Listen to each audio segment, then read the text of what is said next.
आजकल जमाना बड़ा विचित्र है।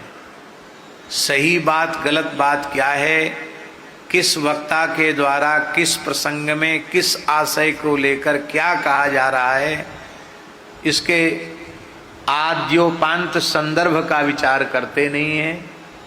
और ये सोशल मीडिया इतना खतरनाक है कि आगे की बात और पीछे की बात काट करके जितनी विवादित बात है उसी को ले लेंगे और उसी को ले करके फिर इनकलाब जिंदाबाद शुरू हो जाता है। अमुक आयोग और लड़ाई झगड़ा दुनिया भरे का शुरू हो जाता है। माताएं झगड़ा करने में एक नंबर पर, खूब लड़ी मर्दानी वह तो झांसी वाली रानी।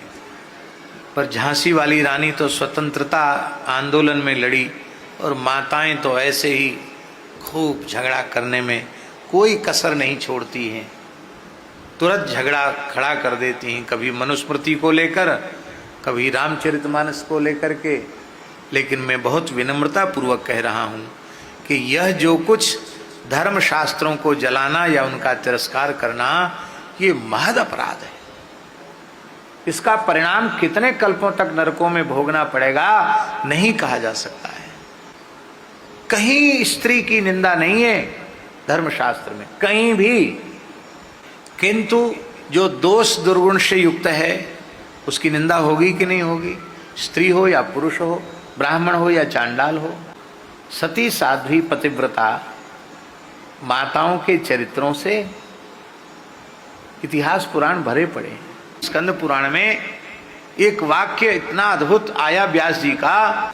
एक लोग कहते हैं कि स्त्रियों का आदर नहीं, 10 पुत्र समा कन्या 10 कन्या समो तरुहु। 10 पुत्र समा कन्या, 10 पुत्रों के समान एक बेटी है। पर ऐसे वाक्यों का प्रचार ही नहीं। अभी हमने ब्रह्महत्या की बात कही थी। एक ब्रह्महत्या का जितना पाप है उसका 10 गुना पाप स्त्री हत्या का है। 10 ब्रह्महत्याओं का पाप एक स्त्री की हत्या का पाप है। स्त्री का कभी तिरस्कार नहीं करना, स्त्री का कभी अनादर नहीं करना, यही हमारे धर्म शास्त्रों में बार बार आया है। और कहीं भी स्त्री की निंदा नहीं लिखी है।